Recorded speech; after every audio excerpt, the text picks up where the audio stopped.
Hello மக்களே, welcome back to my channel. இந்த video Thursday morning எடுத்தது. எப்பயும் போல என்னோட ரொட்டீன் 5 o'clock ஸ்டார்ட் ஆயிடுச்சு. லஞ்சுக்கு சுண்டல் குழம்பு, பீட்ரூட் பொரியல், ரசம், சுரக்காய் கூட்டு, ஒயிட் ரைஸ் தான் பிளான் பண்ணியிருந்தேன்.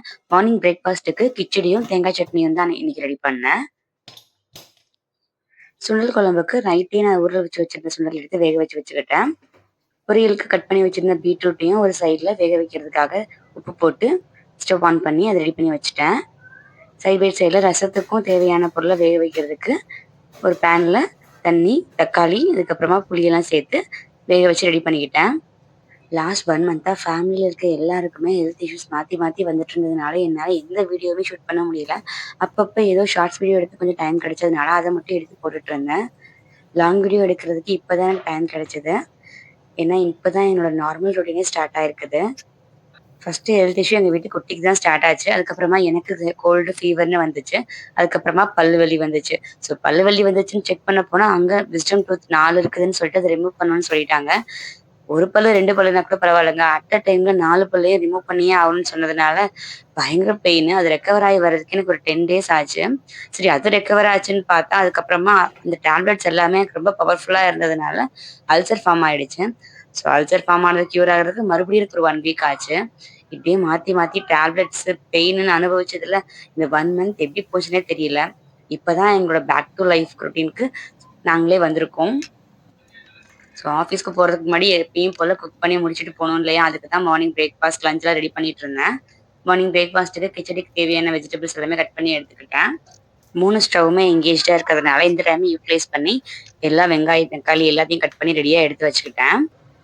நெக்ஸ்ட் இந்த சைடு சுண்டல் வெந்துச்சுன்றதுனால அதை எடுத்து மாற்றி வச்சுட்டு அதே குக்கர்லேயே வெங்காயம், தக்காளி எல்லாம் வதக்கி எடுத்து ஒரு மசாலா பேஸ்ட் ரெடி பண்ணணும். அதுக்கு தான் ரெடி பண்ணிட்டு இருந்தேன். ஸோ அதே பேனில் கொஞ்சமாக எண்ணெய் ஊற்றிட்டு சின்ன வெங்காயம், தக்காளி எல்லாத்தையும் நல்லா வதக்குனதுக்கு அப்புறமா கொஞ்சமாக கருவேப்பிலை சேர்த்துட்டு லாஸ்ட்டாக ஸ்டவ்வை ஆஃப் பண்ணிட்டு மிளகாத்தூள் சேர்த்து வதக்கிட்டு தேங்காய் சேர்த்து அரைச்சி எடுத்துக்கணும். குழம்பு மிளகாத்தூள் நான் வீட்டில் அரைச்ச மிளகாத்தூள் தான் சேர்த்துக்கிட்டேன். எனக்கு மிளகாத்தூள் பார்த்தீங்கன்னா இயர்லி ஒன்ஸ் அம்மா தானே கரைச்சி கொடுப்பாங்க. ஸோ அன்னைக்குன்னு பார்த்து டப்பாவில் இருந்த மிளகாத்தூள் காலி ஆயிடுச்சு. ஸோ ரீஃபில் பண்ணிட்டு இருந்தேன். எல்லா குழம்புக்குமே எனக்கு இந்த மசாலா தாங்க. அம்மா எனக்கு அரைச்சி கொடுக்குற இதே மசாலா தான். இயர்லி ஒன்ஸ் அவங்க அரைச்சி கொடுப்பாங்க. எனக்கு அந்த குழம்பு மசாலா தூளோட மெஷர்மெண்ட்லாம் எதுவுமே தெரியாது. எப்பவுமே அம்மா தான் எனக்கு செஞ்சு கொடுப்பாங்க. அந்த மசாலா இல்லாமல் எனக்கு எதுவுமே ஓடாதுங்க. எல்லா குழம்புக்கும் அந்த மசாலா தான் எனக்கு. அந்த பேஸ்ட் ரெடி பண்ணதுக்கு அப்புறமா அதே குக்கர்லேயே கொஞ்சமாக ஆயில் சேர்த்துட்டு கட் பண்ணி வச்சிருக்க ஆனியன் சேர்த்து நல்லா வதக்கி எடுத்துக்கிட்டேன்.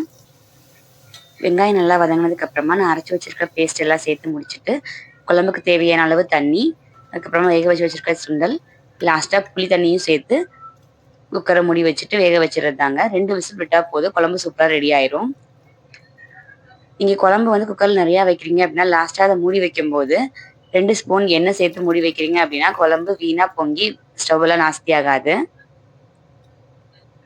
குழம்பு ரெடி ஆகிட்டு இருக்கும் போதே சைடில் கிச்சனுக்கு தேவையான காய்கறி எல்லாம் சேர்த்து வேக வச்சுட்டு இருந்தேன். 50% 60% வேக வச்சு எடுத்துக்கிட்டோம் அப்படின்னா கிச்சடி ரெடி பண்ணும்போது கொஞ்சம் சீக்கிரமா ரெடி ஆயிடும். இந்த பக்கம் ரசத்துக்கு தேவையான தக்காளி எல்லாம் வெந்துடுச்சு. ஸோ அதுக்கு தேவையான மசாலாவை இடிச்சு எடுத்துக்கிட்டேன். சீரகம், மிளகு, வெள்ளைப்பூண்டு எல்லாத்தையும் சேர்ந்து இடிச்சு எடுத்துக்குவேன் கல்லுல. ஸோ ரசம் தாளிக்கிறத ரெடி பண்ணிட்டு இருக்கேன். பல்லு வலி வந்தா கஷ்டமா இருக்கும்னு தெரியும். ஆனா எவ்வளவு கஷ்டமா இருக்குங்கிறத நான் இப்பதான் ரியலைஸ் பண்ணேன். வீட்டில் இருக்க ஹோம் ரெமெடி வச்சு ஏதாவது சரி பண்ணலான்னு பார்த்தேன். ஆனாலும் என்னால் பெயின் தாங்க முடியலன்னு டென்டிஸ்ட் கிட்ட போனால் அங்கே ஒரு பெரிய குண்டை தூக்கி போட்டாங்க. 4 விஸ்டம் டூத் இருக்குது, அதை உடனே ரிமூவ் பண்ணணும். அதை ரிமூவ் பண்ணனா இன்னும் பெரிய ப்ராப்ளம் ஆயிடும்னு சொன்னாங்க.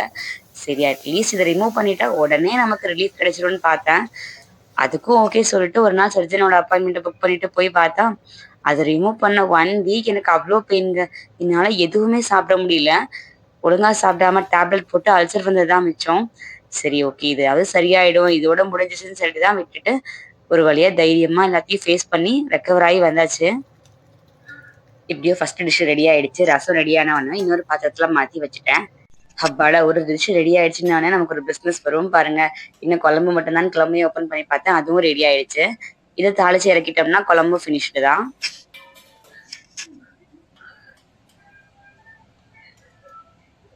நெக்ஸ்ட் இந்த பக்கம் எனக்கு பால் காய்ச்சிட்டு இருந்தேன். எல்லாரும் எந்திரிச்சிட்டாங்க. ஸோ அவங்களுக்கு காஃபிக்காக ரெடி பண்ணிட்டு இருந்தேன். காஃபி எல்லாம் போட்டு கொடுத்துட்டு கூட்டுக்கு தேவையான காயெல்லாம் கட் பண்ணி எடுத்துக்கிட்டேன். நான் லஞ்சுக்கு பிளான் பண்ணும்போது ஃபர்ஸ்ட் ஒரே ஒரு பொரியல் மட்டும் பண்ணிக்கலாம் தான் பிளான் பண்ணேன். ஃப்ரிட்ஜை திறந்து பார்க்கும்போது இந்த சுரக்காய் என்னை ஏக்கமா பார்த்துட்டு இருந்துச்சு. வாங்கி 2 நாள் ஆச்சேடி, நான் எப்பயாவது சமைச்சிடறேன்னு கெஞ்சுற மாதிரியே இருந்துச்சு. சரி ஓகே, இதை வச்சிருந்தா வீணா போயிருன்றதுக்காக தான் இன்னைக்கு கூட்டு பண்ணிடலாம்னு ரெடி பண்ணிட்டு இருந்தேன். இந்த பக்கம் கிச்சடிக்கு தேவையான எல்லாம் ரெடி பண்ணிட்டு இருக்கேன் பிரேக்ஃபாஸ்ட்டுக்கு. கிச்சடிக்கு தேவையான தாளிப்பு கொடுக்கறதுக்கு தேங்காய் எண்ணெய், கடுகு, உளுந்த பருப்பு, கடலைப்பருப்பு, கருவேப்பிலாம் சேர்த்து தாளிச்சிட்டு இருந்தேன். இது தாளிச்சிட்டு இருக்கும் போதே சைடில் அன்னைக்கு தேவையான ரைஸ் வைக்கிறதுக்கு அரிசி நல்லா கழுவி எடுத்து ஊற வச்சுக்கிட்டேன். இந்த பக்கம் கடுகு, உளுந்த பருப்பு எல்லாம் பொரிஞ்சதுக்கு அப்புறமா அது கூடவே வெங்காயம் எல்லாம் சேர்த்து நல்லா வதக்கி எடுத்துக்கிட்டேன். காரத்துக்கு 2 பச்சை மிளகாய் இந்த மாதிரி கீரி சேர்த்துக்கிட்டேன். வெங்காயம், பச்சை மிளகாய் நல்லா வதங்கினதுக்கு அப்புறமா தக்காளி நல்லா பேஸ்டா அரைச்சு சேர்த்து எடுத்துக்கிட்டேன். அது கூடவே 1/4 டீஸ்பூன் மஞ்சள் தூள் சேர்த்து நல்லா கொதிக்க வச்சுக்கிட்டேன். வெங்காயம், தக்காளி எல்லாமே சேர்ந்து பச்சை வாசனை போற வரைக்கும் நல்லா வதக்கி எடுத்ததுக்கு அப்புறமா ரவை நான் இன்னைக்கு இந்த கிளாஸ்ல தான் அளந்து எடுத்துக்கிட்டேன். ஸோ 2 கிளாஸ் ரவை எடுத்துக்கிட்டேன். ஸோ 1 கிளாஸ் ரவைக்கு 2 கிளாஸ் தண்ணி எடுத்து சேர்த்து நல்லா கொதிக்க வச்சுட்டேன்.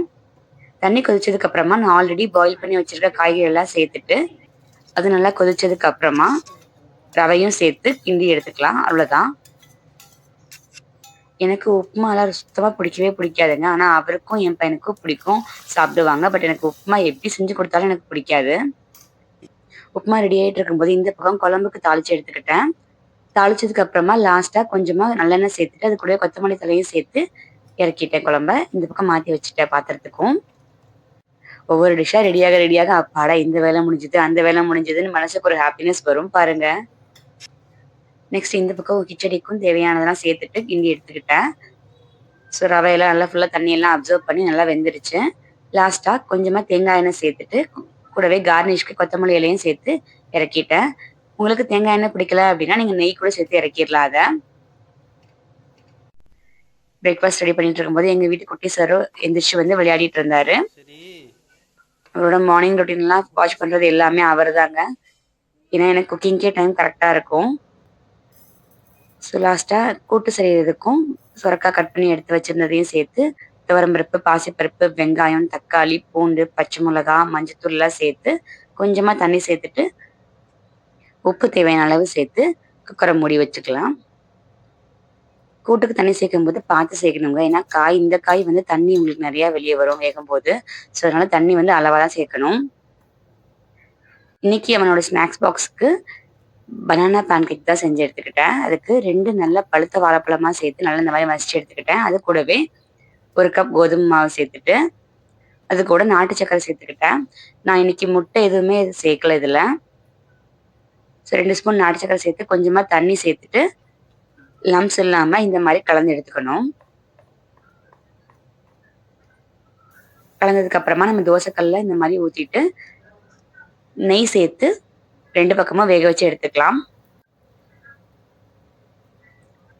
இந்த பேன்கேக் ரெசிபி என் பையனுக்கு ரொம்ப பிடிக்கும். வீக்லி ஒன்ஸாக அவன் கேட்டுருவான். நெக்ஸ்ட் ஸ்நாக்ஸ் பாக்ஸுக்கு அவனுக்கு பேன்கேக் கூடவே பொமக்ரானட்டும் வச்சு எடுத்துட்டேன். ஒரு வழியா அவர் குளிச்சு ரெடி ஆயிட்டு பிரேக்ஃபாஸ்ட்டும் சாப்பிட்டு முடிச்சுட்டு ஸ்கூலுக்கு கிளம்பிட்டாரு. மார்னிங் பிரேக்ஃபாஸ்ட் சாப்பிட வைக்கிறதுங்கிறது நமக்கு எவ்வளோ பெரிய டாஸ்கா இருக்குங்கிறது எனக்கு தெரியும். லஞ்சு கூட சீக்கிரம் சாப்பிட்டுருவாங்க. ஆனா பிரேக்ஃபாஸ்ட் சாப்பிட்றதுக்கு ஏன் இவ்வளோ லேட் பண்றாங்கன்னு எனக்கு தெரியல. ஒரு வழியா சாப்பிட்டு ஸ்கூலுக்கும் கிளம்பிட்டாரு. பாய்.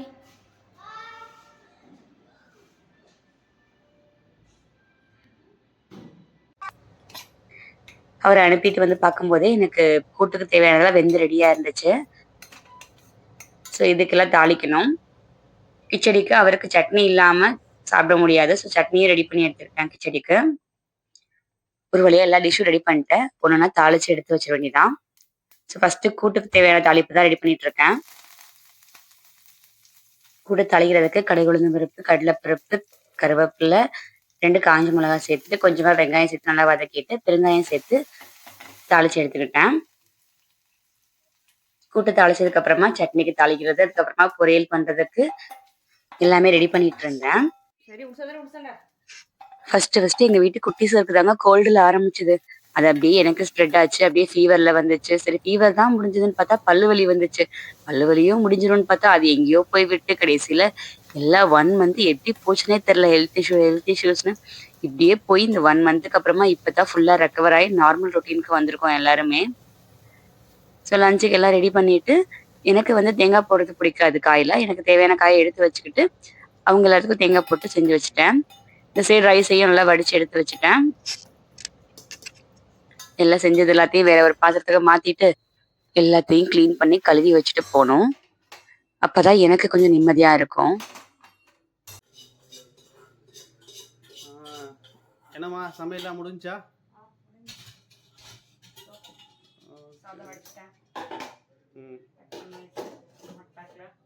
ஓகே. கறி போச்சு. ஃபர்ஸ்ட் பிரேக்ஃபாஸ்ட்டுக்கு ரவா கிச்சடி, தேங்காய் சட்னி. ஆல்ரெடி விநாயக் சாப்பிட்டுட்டு ஸ்கூலுக்கு போயிட்டாரு. லஞ்சுக்கு ஒயிட் ரைஸ் வடிச்சாச்சு. சுரக்காய் கூட்டு,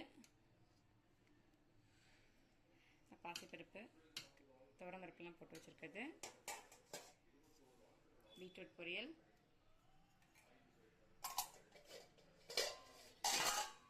கொண்டக்கடலை குழம்புது, ரசம், தயிர் ஃப்ரிட்ஜில் இருக்குது. அவ்வளோதான். லஞ்ச் ரெடி முடிஞ்சு. லஞ்ச் பாக்ஸ் பேக் பண்ணிட்டேன். எனக்கு நான் குழம்பு, கூட்டு, சோறு, காய் எல்லாம் ரெடி. பேக் பண்ணிடலாமா? அவ்வளோதாங்க இந்த வீடியோ. இந்த வீடியோ உங்களுக்கு பிடிச்சிருந்துச்சுன்னா மறக்காமல் லைக் பண்ணுங்கள்.